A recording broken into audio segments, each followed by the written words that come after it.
menu ምናምን I'm not going to take orders from them አለ እኔና ኢብራሂም እነሱን አልታዘዝም አለ ምን አለ ሰውየው yes you will አለ እኔና ኢብራሂም ደግሞ no we're not going to eat here እንደውም እሱም ያመጣውን አንበላም አለ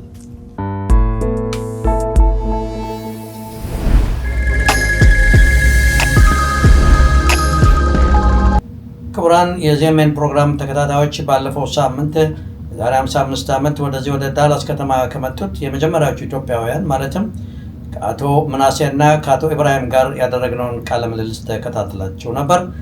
ዛሬ ደግሞ ከነዚህ ሁለት ኢትዮጵያውያን ጋር ያደረግነውን ሁለተኛውንና የመጨረሻውን ክፍል እንደሚከተለው እናቀርባለን። ሌላው ስትዘዋወሩ በዛው በመጣችሁበት አካባቢ ይሄ ቀደም እንደደረሰበት ጸጉር ቤት የደረሰበትን አይነት ከሱ ሌላም አለ እንደውም የበለጠ እሱን ትንሽ ቆን ነፍሷን ይማረውና አሁን ቀደም ዱቄቷን ፑፍ አረጋች እንትኑን ያለው ሽሮውን በልታ እሷ አንድ ነጭ ቦይፍሬንድ ነበራት እና ሊጋብዘን ይዞን ሄደ እሷም አለች እኔና ኢብራሂም አራት ሆነን ሄድን እዚች ኖርዝ እንትና ሞኪንግ በርድ ጋር ሴንትራል እና ሞኪንግ ጋር ሞኪንግ በርድ በጣም አይርቅም ከኤስኤምዩ ብዙ አይርቅም እንደ ክለብም አይነት ነገር አይደለም ያው ባር ነው ግን ምግብም አለ ባር ኤንድ ሬስቶራንት እና ገባን ቁጫል ኋላ መጣ ሰውየው ነጭ ነው አስተናጋጁ መጣና ለአንተን ሲል በላምጣለ ሜኒው ምናምን I'm not going to take orders from them አለ እኔና ኢብራሂም እነሱን አልታዘዝም አለ ምን አለ ሰውየው yes you will አለ እኔና ኢብራሂም ደግሞ no we're not going to eat here እንደውም እሱም ያመጣውን አንበላም አለ ያኔ በጣም እንትን ነበርና አንደኛ ነገር እንትንም እንደዚህ ፊት ለፊት ነበር ማለት አዎ የጥቁር መብትን ምናምን ደግሞ ብዙ የምንከራከር ነን እኛ እንኳን ፊት ለፊታችን እንደዚህ ብሎን ይቅርና ባይለንም እንኳን ቡቡ የምንል ነብሮች ነበር ስለላየን እና that's the new thing እና እሱ ያቀረበልንን አንበላም እንወጣለን አልነው ኧረ እባካችሁ ቁጭ በሉ ይሄ የታባቱ ከሰዋለሁ ማኔጀር ነው It doesn't matter I am the manager ምን አለ ዋላ ጥለን ወጣን በቃ ለእናንተ አላቀርብም ሲል እኛም ደግሞ አንተ ሰርብ የምታረገውን አንቀበልም አንበላም ማለት ነው ሄዳችሁ ሌላ እና ወጣን አሁን በይሄ በርበሬ መሰለፍ ጓደኛዋ ይዞን ሄደ ጋባዡ በጣም ገጥሞት ስለማቅ አይገባው ወይ ለነገሩ ያው መስማቱ አይቀርም 70 እኮ ከ67 3 አመት በኋላ ናት ማርቲን ሉተር ኪንግ ታዲያ እና እሱን ያውቀዋል ያው ነገሩን ያውቀዋል ግን በህግ ተከልክሏል በህግ ቢከሰው ግን ፕራይቬት ስለሆነ I don't know ምን ሊያመጣ ተከለከለ በኋላ ነው መንገድ ላይም አሁን ስትሄዱ አንዳንድ ቦታ ወክስ ማድረግ አትችሉም ወክስና እንትን ነው የነበርንበት ሃይላንድ ፓርክ ኤሪያ ስለነበረ ከፊጁና ኮላቨኑ ላይ ነበር የምንኖረው ወክ የምናደርገው ወደ ሃይላንድ ፓርክ ነው ወጥተን በእግር ነፋስ ለመቀበል እዛ እንትን ወክስ እናደርግ ይከተለናል ፖሊስ መኪናውን ይዞ ኋላ ትንሽ ከሄድን በኋላ ፖፕ ያረግና ያስቆመናል ምንድነው የምትሰሩት መንገድ ጠፋችሁ ይለናል ደግሞ ዝም ብሎ ኮንፍሮንት አያረግም መንገድ ጠፋህ ወይ ልርዳህ አይነት ነገር ነው what are you doing here እንደዛ ነው እንትኑ አንደርቶኑ ምን ታረጋለህ እዚህ ነው አንተን አስቆሞኛል ያልከኝ እኔ 2-3 ያቆም በመጨረሻ በግሬ ነው እንግዲህ ከኮል አቬኒው እሱ ደግሞ ወደ ኤስኤምዩ ነው የሚሄደው ያው ሃይላንድ ፓርክ ውስጥ ነው ኤስኤምዩ እና መጀመሪያ ያቆሙኝ ነገርኳቸው ተማሪ ነኝ የት አይዲን ሁሉ አሳልፉን እንደገና after 2 days ሲሆን እንደገና ሁለተኛ ፖሊስ አቆመኝ ሆነ የት ነው የምትሄደው ወደ ግቢ ተማሪ ነኝ ሳንትና ነገርኩም እንዲያቆም ነው የሪንቲያ ምን ነገረኝ እና ኦኬ just go ahead እና መጨረሻ ሶስተኛ ላይ ሲያቆመኝ አፍሪካን ይመለውና ይቆስ ስለሚፈሩ ጥቁር መሆናችሁም ጥቁር ነው እንዴት ደፍረው ሰፈር መጥተው አይነት ነው። አንዴ ደግሞ ክሪስማስ ይደንቃቸዋል፣ አንዳንዴ ይደንቃቸዋል ለራሳቸው የኛ እንትን ድፍረትና አመላለስ ሲጠይቁን ምንም የመደንገጥ ምናምን ነገር የለንም።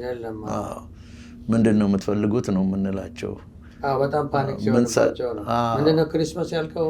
ክሪስማስ ፓርቲ ተጋበዝኩና ከክላስሜቴ እና ዛሬ ክሪስማስ ፓርቲ አለና በነጋታው እንግዲህ ምናሴ ምን ይኖራቸው እንጂ አላገኘኋቸውም። እኔ እሄዳለሁ አልኩና ክሪስማስ ፓርቲ ሄድኩ እነሱ ጋር። እንግዲህ ያለ ጥቁር እኔ ብቻ ነኝ እዛ ያለሁት። everybody is white። አንዱ ካውቦይ መጣና ዋሌቱን አወጣ እና ገንዘብ ሰጠኝ። የምንድን ነው አልኩት። go get me some cigarette አለኝ። ሲጋራ ግዛልኝ እና ምንም አልገባኝም የሚለኝ ነገር በሙሉ ልልክህ ፈለጋ ያው ጥቁር ስለሆነ እኮ ሰራተኛ ኮሚስዬው ነው እና የጋበዙኝ ሰዎች አይተውታል። ከሩቅ እንግዲህ እየሮጡ መጡና what are you doing here our guest this nigger አላቸው። እኔ ምንም አላልኩም። ያው ይዘውት ወዲያው ነው አወጡት። that was also another experience። በእኔ ግን ምንድነው እንዳልኩህ መጀመሪያ ያው ሆስት ፋሚሊ ውስጥ ነበርኩ አላልኩህም? አርሊንግተን ያው ለሆሊዴይ ምናምን ሲጠሩ ሆሊዴይ ብቻ ሳይሆን እኔ ግብዣ ተጠርተው ሲሄዱ ይዘውኝ ነው የሚሄዱት። ነጮች ቤት ትልቅ ሰዎች ቤት ነው የምንሄደው። ገና ይዘውኝ ሲሄዱ በር ላይ ገና ከፍተው ሲያስገቡ እንትን ሲሉ ያው እኔም አብሬያቸው ስላለሁ this is ምናሴ from Ethiopia ይላሉ ቶሎ ብለው የኔ ሆስት ፋሚሊ አሁን እንደሱ ሲሉ our ambassador from Ethiopia ብለው ነው በሁለት እጅ ነው የሚጨብጡኝ። እዚህ ያለ ጥቁር እንዳይመስልህ ነው ነገሩ ለካ። እኔ ደግሞ ዝም ብሎ ሊያስተዋውቁኝ ነበር የሚመስለኝ። ኋላስ እየደጋገሙት ሲመጡ ገባኝ ነገሩ። ቀደም ያላችሁት ነገር እኔ ደረሰብኝ። ይሄ እዚህ ሀገርኛ ከኢትዮጵያ ስንመጣ የጥቁርና የነጭ ነገር ብዙ አእምሯችን ውስጥ የለም አይደል? ሀገራችን ሆነን ብዙ ትንሽ እናውቃለን፣ ግን በፊልም የምታየው ነገር ከመጣሁ በኋላ ያጋጥመኛል ብዬ ኤክስፔክት አላደረኩም። ቆሟል ብያለሁ። የሄድበት ቤተክርስቲያን ድሮ የነጮች ቤተክርስቲያን ነው እና አንድ ሕፃን ልጅ ጋር እየተጫወትኩኝ ጠሩት። ልጆን ስቴቭ ነው ስሙ መሰለኝ። ጠሩት የት ነው ያለው ሲሉት እነሆ እዚህ ከአንድ ከለር ቦይ ጋር እየተጫወትኩ ነው አለ። ከለር ቦይ ይላል። ከለር ማን ነው ከለር ቦይ አለና እኔ ምንም አልመሰለኝም። ከዛ መጡ ተጋግተው አምሶሪ ዚጊ ነው የሚሉኝ። በጣም ይቅርታ ያም እየመጣ ምን ሆነው ነው እነዚህ ሰዎች በጣም ይቅርታ ምን አለና ነው ስድብ ዳታ ከለር ቦይ ስድብ መሆኑን ነው ያለው። የቴ ገብቼ ላጎቴን ስነግረው አንተ ባሪያ እኮ ነው ያለው እኮ ማለት ነው እኮ። እና እኛ እንደዚህ ገብቶ አትበላም አትጠጣም ወይንም ፀጉርን አልቆርጥም ካላለ በስተቀር ብዙ ነገር አይታወቀንም። ግን እንኳን እናንተ እኛም በመጠኑ ከ10 ዓመት በኋላ እናንተ ከመጣችሁ በኋላ የመጣ ነው እንኳን እንዲያንን ነገሩን በመጠኑ ማየት ይችላል። ሌላው ምንድነው ኢቭን ጥቁሮቹም ራሳቸውም ቢሆኑ ትንሽ ለየት ስለምንልባቸው በተለይ ኢብራሂም ቅድም እንደነገረህ አፍሮ ነበረ ፀጉራችን። ባስኬትቦል ያክል ነበር የኔ ፀጉር እንደዚህ በቃ በጣም አሳድጌው ትልቅ ነበረ እና የእውነተኛ አንደኛ ከአፍሪካ ነው ሁለተኛ እንዲህ አይነት ፀጉር እንዴት ሊኖረው ይችላል? እዚት your real hair ይሉኝ ነበር። ያ እንትና ማን ነው የሞተው? ሞቷል እንጂ አንድ ጓደኛችን የነበረ ነው። አንድ ጥቁር አልነበረም? ኤስኤምዩ አልኩ እንትን YMCA እያለን ሮይ አረፈ።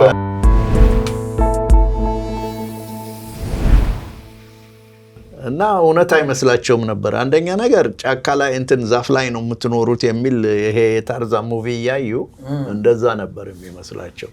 ዛፍ ላይ አልነበረም። ምንድነው ምን ላይ ነበር የምትኖረው ምናምን ይሉኛል። ያን ያህል የሚያስቡ ነበር። ያን ያህል የኛ ራሳቸው ጥቁሮች ራሳቸው እና የሚሰጣቸው ትምህርት እኮ ነው። እና ይሄ ፀጉርህ ነው ወይ ይሉኛል። ካን ዊ ታች ኢት ይላሉ። ንካው እንዲህ ስባሉ የኢትዮጵያ ጉዳይ እንመለስ። እንግዲህ 2-3 ሆናችሁ መጣችሁ። ዛሬ በዳላስ ብቻ 30፣ 40፣ 50 ሺህ ነው ያሉት ኢትዮጵያውያን። በዛን ሰዓት ኤርትራውያንም ኢትዮጵያውያንም አንድ ላይ ነበር። አሁን ለየብቻም እንኳን 30 ሁለቱን ደግሞ ብትደምረው 80 ይደርሳል። እና ያንን እንዴት ነው የምታዩት? ለብቻችሁ ሁለታችሁ ብቻ ሆናችሁ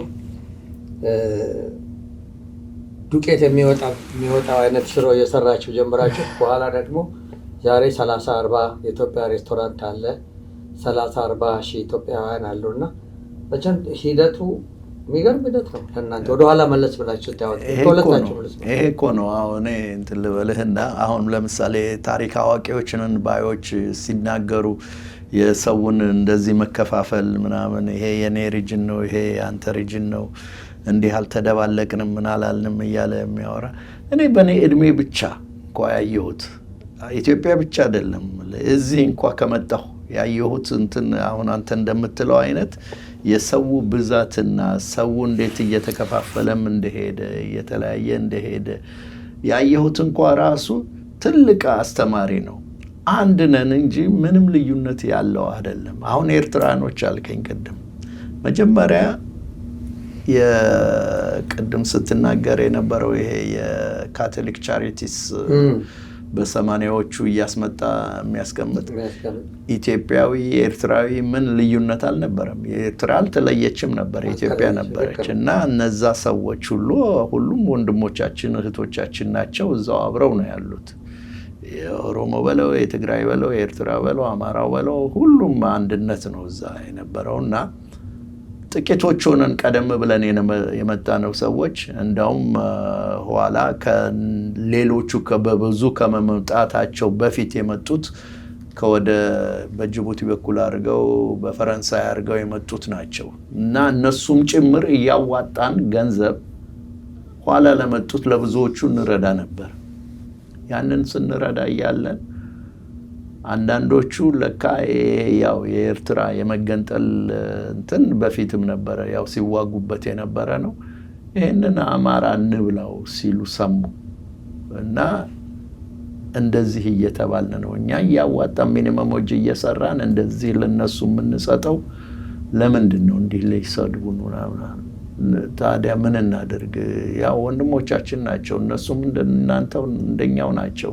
እዚሁ ሪፊውጂ ሆኖ የመጡ ናቸው እና ብንረዳ ምን አለበት? አይሆንም ያዋጣነውን ይመለስልን ነው። ሊመለስም አይችልም። ይሄ ሁሉም ማን እንኳን ምን ያህል እንዳዋጣ እየመዘገብን አይደለም ያስቀመጥነው። በዛ ላይ ደግሞ የማን ገንዘብ ለማን እንደተሰጠ አይታወቅም። ስለዚህ ይሄማ አይመለስም። መመለስ አንመልስም፣ ግን ከእንግዲህ አንረዳም ማንንም። በቃ እርስ በራሳቸው ይረዳዱ ሁሉም። አሁን ብዙዎቹ ስራ ጀምረዋል።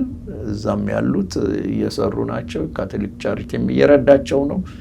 የኛ የምንረዳቸው ይሄ በየሳምንቱ የምናወጣው ሽንኩርትና ድንች እየገዛን የምንሰጠው አንሶላና ብርድ ልብስ የምንሰጠው ይቆማል፣ ግን ገንዘቡ አይመለስም ላዋጣ ነው ሰዎች። ታዲያ ምን ይሁን ተብሎ ያኔ ነው እንግዲህ አሁን እነ ፍቅረ ማርያም ነፍሱን ይማረው እነ ጌታቸው እነ መሐመድ ሁሉ አሉበት።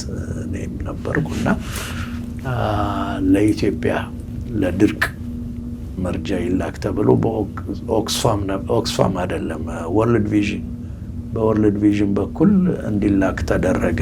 ያው በደርግ በኩል እንዳይሄድ ዳይሬክትሊ ለተረጂው እንዲሆን ተብሎ ተላከ። በቃ እንደዛ ሆነ እና ልዩነት አልነበረም በፊት። ሁላችንም በአንድነት ነው እስካሁን ድረስ። እኔ እንትን እንደዛው ነው። ምንም እኔ ኤርትራዊ፣ ትግሬ፣ አማራ፣ ጉራጌ፣ ኦሮሞ እያልኩ ምንም አለኝ። ደማችን የተደበላለቀ ነው። አሁን ኢብሮ አደረኔ ብሎ ለብቻ ልሆን ብል የኔ ደምና ያንተ ደም ይለካና እስቲ ልዩነቱ የቱ ጋር እንደሆነ ይታይ ነው ማለት ነው።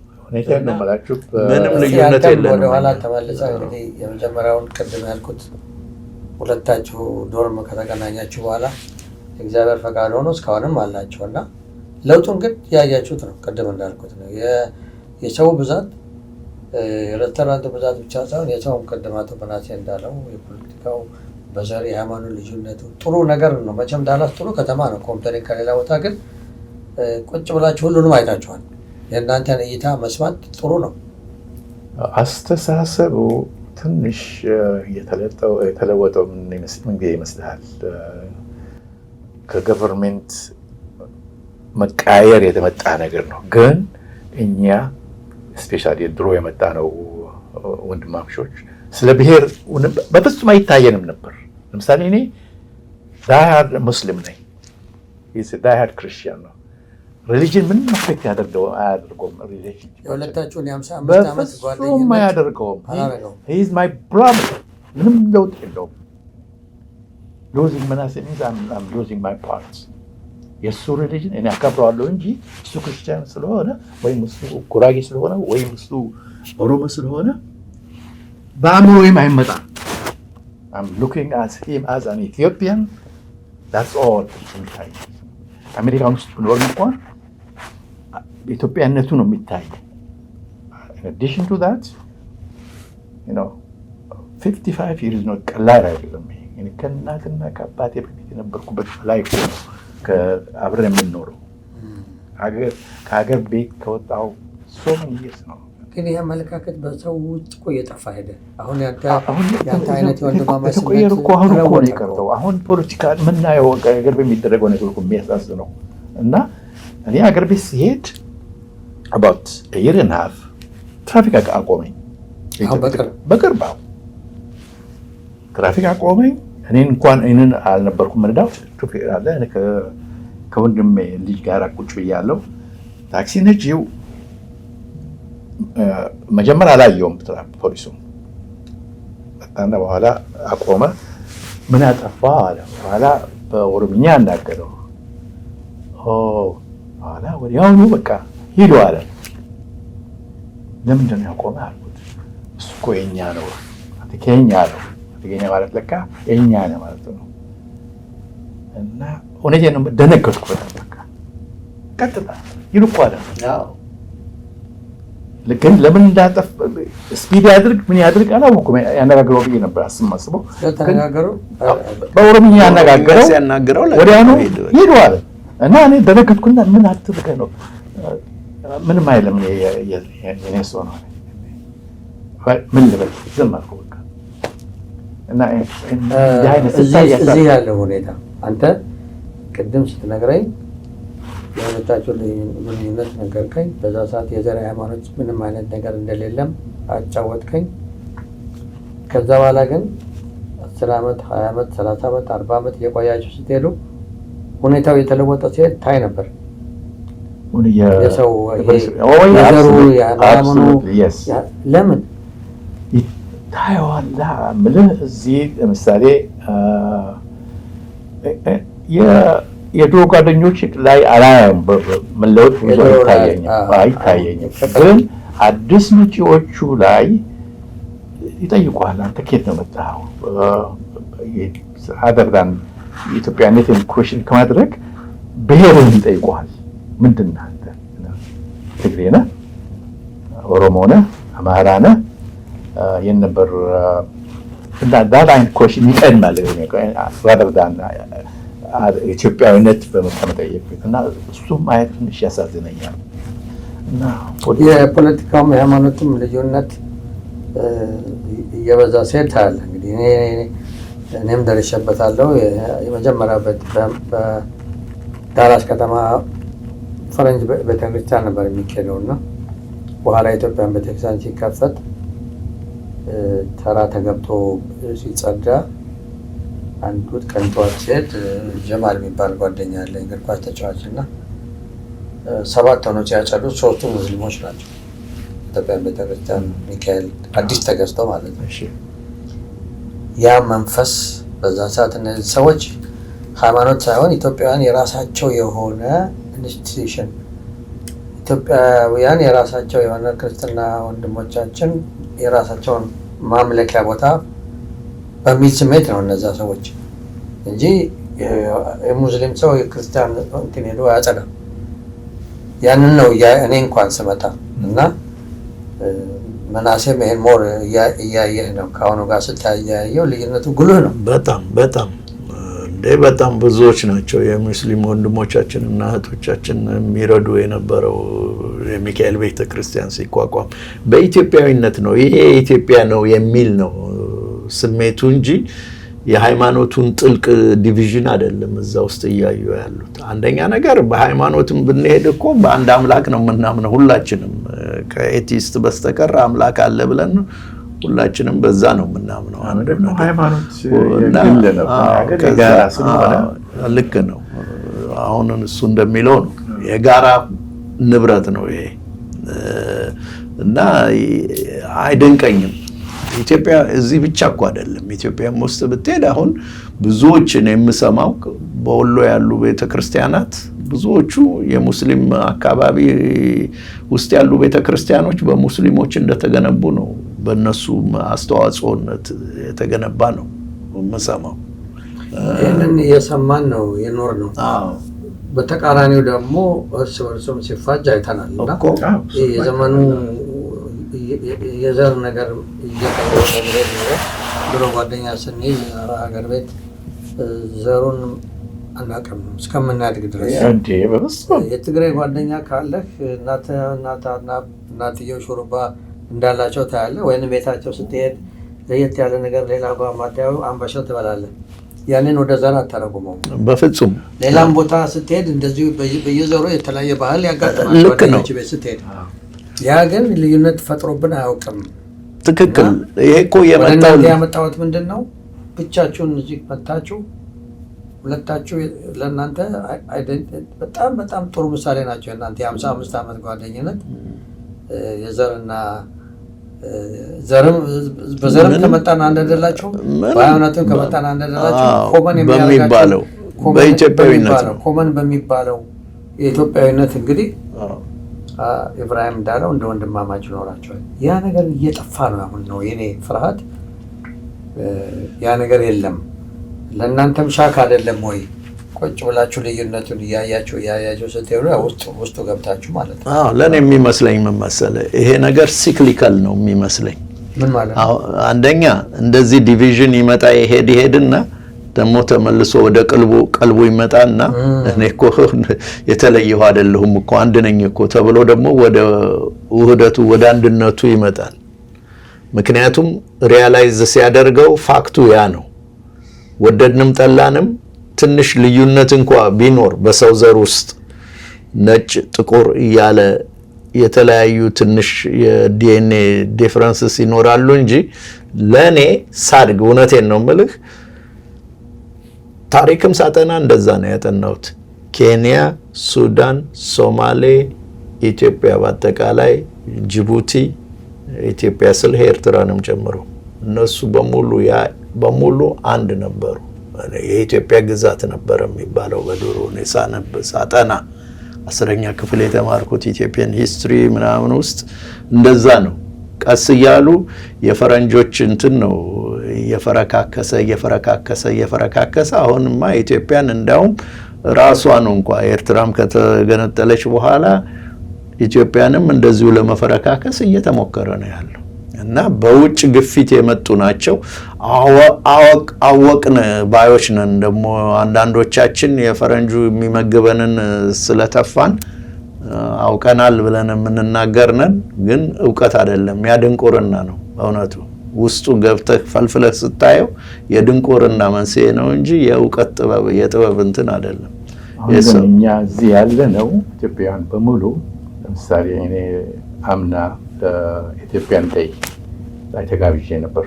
ኢትዮጵያን ዴይ እንግዲህ ዲፍረንት ከልቸር የሚታይበት ነው። እዚህ ዳላስ ዘንድሮ በአጋጣሚ ሳይደረግ ቀርተን ነው እና ኮሚኒቲ ሴንተር እዚህ ሀደሬዎች እስላሞች ናቸው በሙሉ እና እዛ እንዲሄዱ ተጋብዘን ነበር እና ልጆቹን እዛ ለምን እንሄዳለን አሉ። ኢትዮጵያ አይደላችሁም ወይ? ስለዚህ ኢትዮጵያነታችንን የማያውቁ ስላሉ አብረን ከነሱ ጋር መስራት አለብን በማለት ይዣቸው ኦቨር 40 የሚሆኑ ህጻናትን አንተ መሆንን አላወኩም ተነግሯል እኮ ወሰድናቸው። እዛ የባህር ዘፈን ዘፈኑ፣ ዳንስ አደረጉ፣ ጨፈሩ ከሌሎች ኢትዮጵያውያን ጋር ምን it was just cohesive የሆነ ነገር እና በጣም ደስ ይላል። ደስ ብሏቸው ነበር። ኢትዮጵያነትን የምታሳየው እንደዛ ሲሆን ኢትዮጵያ ለሁላችን ነች እንግዲህ ለአንድ ብሔረሰብ ይሆን አይደለም እና that has to reflect on the generation መሆን አለበት እና ግን እኔ ማጆሪቲ አለኝና የኔ ብቻ ይታይ ማለት ይበታተናል እንጂ ምንም አያቀራርበንም። እንግዲህ በጣም በተለይ ለልጆቻችን ያወራል። እኔ ልጆቼ ትልቆች ናቸው። ተመናሽ ያጋቸዋል 37 33 27 ልቤት ነው ያሉት። እነሱን እያያዝኩ ቤተክርስቲያኑ ላይ ሄዳለሁ፣ ኢትዮጵያ ቦታ ሄዳለሁ ድሮ ጀምሮ።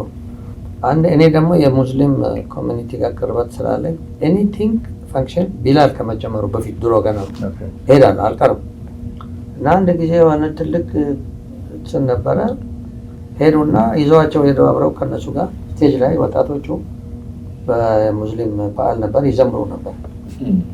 እኔም ሮቤልና ፖል ወጥተው ዘመሩ እና ከዛ ወረደው ስንሄድ ብዙ ቦታ ወስደናል፣ ብዙ ቦታ ዘምረናል። እነዚህ ኢትዮጵያውያን ናቸው። ታዲያ ለምንድን ነው እስከዛሬ ያላመጣን?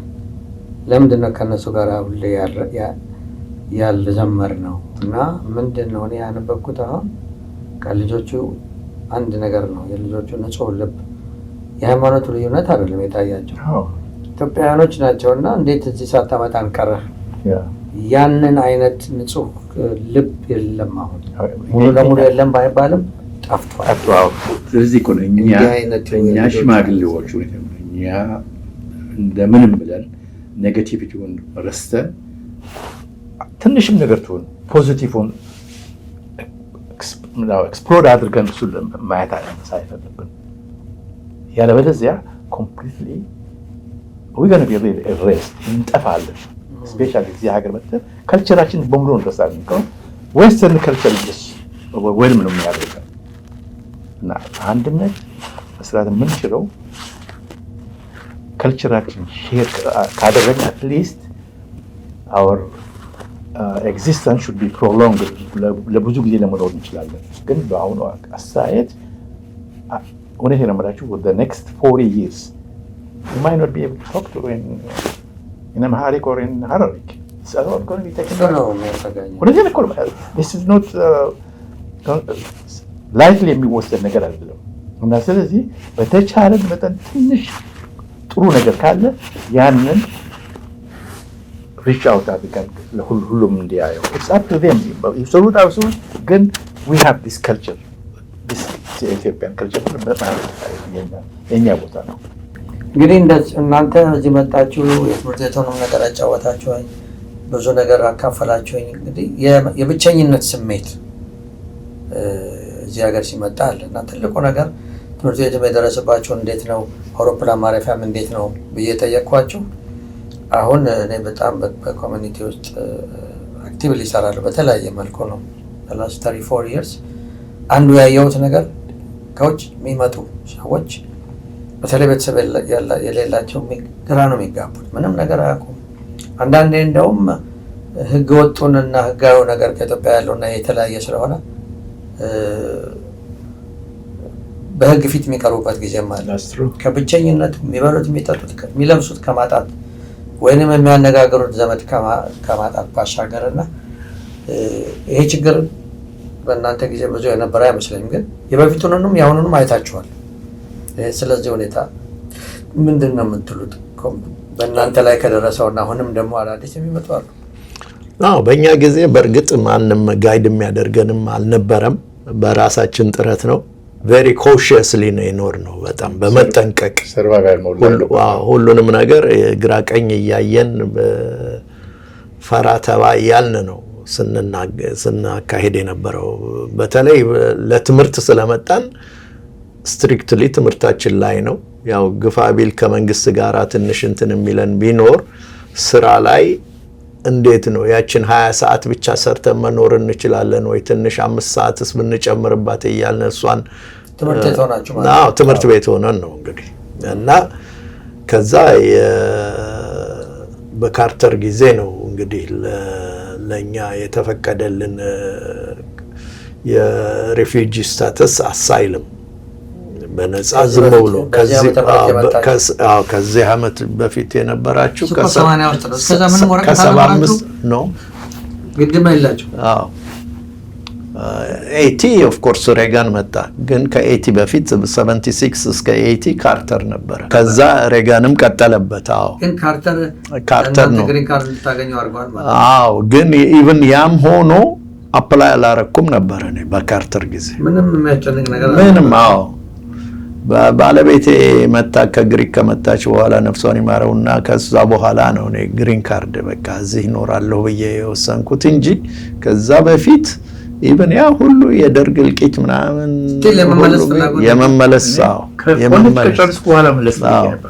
በቃ እመለሳለሁ ያ በጣም የሚገርመው በዛን ጊዜ የመጣችሁት በሙሉ ሻንጣችሁን በቃ ሬዲ ነው በፍጹም እመለሳለሁ ብላችሁ እመለሳለሁ በቃ ከዛሬ ነገ እመለሳለሁ I became citizen till 10 years after I got my master's እኔም እንደዛ ዜጋ ነበር በፍጹም ምክንያቱም አንድ ቀን እመለሳለሁ የሚል absolutely መጀመሪያ የተመለስኩት ከ23 ዓመት በኋላ ነው ወደ ኢትዮጵያ የተመለስኩት እና ከ23 ዓመት በኋላ ስመለስ ኢትዮጵያ በኢትዮጵያ ፓስፖርት ነው ሄድኩት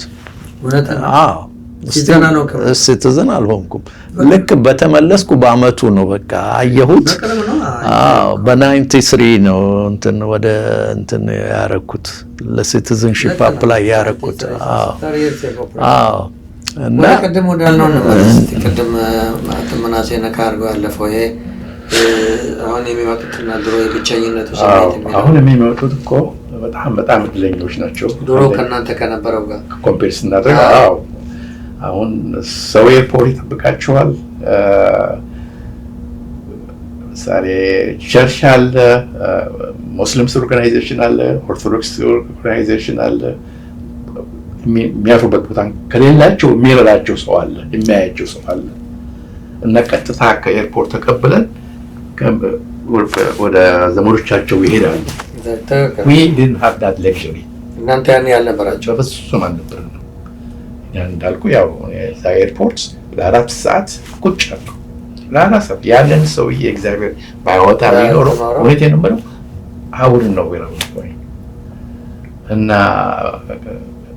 it's getting better that this method ለማንኛውም ነገር as long as let them respect the law of the country ትልቁ ነገር ያገሪቱን ህግ ማክበር ነው ከንትኑ ብቻ አይደለም ኢቭን ስራ እንኳን ለመያዝ ራሱ ስራ ለማግኘት ለመኖር ብዙዎቹ እኔ ከመጣሁ በኋላ እኔ ያገኘኋቸው አንዳንድ በኔም በቅርብ ጓደኞች በኩል ያየኋቸው መተው የኦፊስ ስራ የሚይዙ ነበር የሚመስላቸው ዳይሬክትሊ በቃ እና ያ እንኳን ከኢትዮጵያ ለሚመጣና እዚህም ግራጁዌት አድርጎ እንትን ላለ ሰው ለተማረ ሰው ከባድ ነው ዝም ብሎ የኦፊስ ስራ ወዲያው አይገኝም ኤኒቲንግ ተሰርቶ ይታደጋል እዚህ ሀገር ኤኒቲንግ እና ይሄንን እኔ ድሮም ቢሆን ኢትዮጵያ ያለው ነው ይሄንን ተምሬ የመጣሁት ሳህና ማጠብ ሽንት ቤት መጥረግ ምናምን በፍጹም እንዳትኮራ ተብዬ በዛ ነው ያለፍነው ያንን ሁሉ አድርጌያለሁ አሁንም እኔ SMU የሚገርም እኮ ነው ምናሴ እንዳለው 20 ሰዓት ተፈቅዶልኛል ለመስራት እንግዲህ ዶር ከወራ አድርጎልኛል እና I had to maintain the average ማድረግ ነበር ግን ምግብ I have to provide for myself ስለዚህ መስራት አለብኝ እና ጠዋት 4:30 እነሳና ካፍቴሪያ ያለው እዛ ሰራለው ካፍቴሪያ ተማሪዎች ለሚመጡት ወተታቸውን በየቦታው አድርጋለሁ እና ክላስሜቶች ያዩኛል እዛ ሲሰሩ እና ካለቀ በኋላ እንግዲህ ወደ ክላስ ሄዳለሁ ለምሳሳ ሲሆን ደግሞ እንደገና እኔ ላይ ያዩኛል አሁን ስሰራ ያዩኛል እነዚህ ተማሪዎች ከኔ ጋር የሚኖሩ እና በኋላ አንድ ጓደኛዬ አንተ ጠዋትም ስትሰራ ያለው በመሳሳትም ስትሰራ እንዴት ነው ምን ጊዜታን ፉትቦል አትሄድም ባስኬትቦል አትሄድም አይለሱ እንኳን ጊዜ የለኝም ነው ማለት ነው እንግዲህ ዶንት ዌይ እና ይገርማቸው ነበር እና ኮንሲስተንት መስራታችን እንዴት ይሆናል ነበር እና ለኔ ሳይሆን ለነሱ እንኳን የኛ ትምህርት ሆነ ማለት ነው። እናንተ ምርጫ አልነበራቸው እኛን በማየታቸው እነሱ ሙሉ ነው ማለት ተገርመው how we were disciplined ማንኛውም ስራን እናከብር ነበር ማለት ነው። whatever it is as long as መስረቁ ካልሆነ መስተቀር መስራት ምንም ምትሆነት የለም እና that was how we grew up። ከሱ ሌላ ኢቭን አንዳንድ ትንሽ ከጠረጋውና ከማጠቡ ወጣ ብለን 7-11 ምናምን መቀጠር ጀመር። እዛ ተቀጥረን እዛ ስንሰራ አሁን ከኛ በኋላ ለሚመጡ ልጅ ሰዎች በሙሉ አለቆቻችን ቀጣሪዎቻችን እስቲ ጓደኞች ካሏችሁ አምጡልን ኢትዮጵያውያን ይሉን ነበር። ምክንያቱም የኛን ዲሲፕሊን እና የኛን ጥሩ አሰራር በማየት በጊዜ መቀበያችን እኔ የምሰራበት መስሪያ ቤት ስራ ጀምሬ ነበር። ወዲያው አዲስ አበባ ልመጣ ስልና አንደኛ ደሞዜ 325 ነበርና 375 ሆነ እና አቲዩንቲ ጨርሼ ልመጣ ስል እንዴት ይሄን የሚያክል ደሞዝ ትቼ እመጣለሁ ብዬ ሀሳብ ይዞኝ መጨረሻ ላይ ወይ ተመጥቶልኝ መጣሁና እዚህ ጋር ስቴሽን እየሰራሁ መስሪያ ቤት ትልቅ ግብዣ ተደርጎ ነው የመጣሁት። ገና ከሃይ ስኩል ኮሌጅ እንደገባሁ ነው ስራ ተቀጥሬ እና በቃ ትክክል አሁን እዚህ መጥቼ ሼል እየሰራሁ ፎቶግራፍ ላኮላቸው ማለት ነው። ያን ሁሉ ደግሰን አሜሪካን ሀገር ታራጊ የቤንዚል ብለው ቀልደው ያፈራና እዚህ ያለው ህብረተሰብ የምንወጣ እንደምናልፍ በፍጹም አያውቁትም። ግን ያው እግዚአብሔር መቼም ለዚህ አብቅቶናል። ተመስገን። ልጆችም ወልደን የልጅ ልጅ ሁሉ አይተናል። እንግዲህ ተመስገን ነው። የተከበራችሁ የፕሮግራማችን ተከታታዮች ያዳመጣችሁት ከሁለት ኢትዮጵያውያን ወዳጆች ጋር ነው። ሁለቱም ከ55 ዓመት በላይ በዳላስ ከተማ ኖረዋል። አቶ ምናሴና አቶ ኢብራሂም። የሚገርመው እዚህ ከተማ እንደመጡ በመጀመሪያው ዓመት ተገናኝተው ዛሬም ከ55 ዓመት በኋላ ዘር፣ ሃይማኖት ምንም ነገር ሳይለያቸው ጓደኝነታቸው ቀጥሏል። ይህ በጣም ራሱ ብቻውን አንድ አስተማሪ ነው።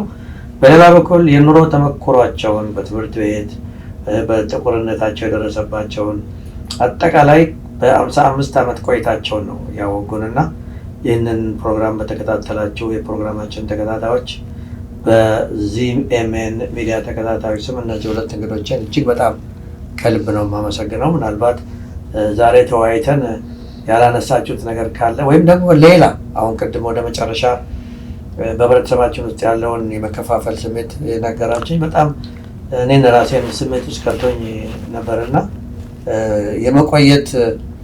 በመቆየት በስራ በትምህርት ያከበታችሁት ብዙ እውቀት ስላለ ዛሬ ብቻ ሳይሆን ሌላ ጊዜ የምንወያይበት ጊዜ ይኖራል። ግን ዛሬ እኔን አክብራችሁ በእውነት እንደዚህ ዘና ብለን እንድንጨዋወት ስለፈቀዳችሁ ይህን ፕሮግራም በሚከታተሉት የፕሮግራም ተከታታዮችም ከልብ ነው ሁለታችሁንም አቶ ምናሴንም አቶ ኢብራሂምንም እጅግ በጣም እግዚአብሔር ያክብርልኝ። ታንኪዩ ስለጋበዝከን ከልቤ ነው በጣም ነው የማመሰግነው። እግዚአብሔር ይስጥልኝ። እኔም በጣም አመሰግናለሁ። በጣም ይቅርታ ለብዙ ዘመን ነው ከ20 ዓመት በላይ ነው ስትጨቀጭቀኝ የነበረው። እባካችሁ እንደው የእናንተን አስተዋውቅልን እያልከኝ ነበር።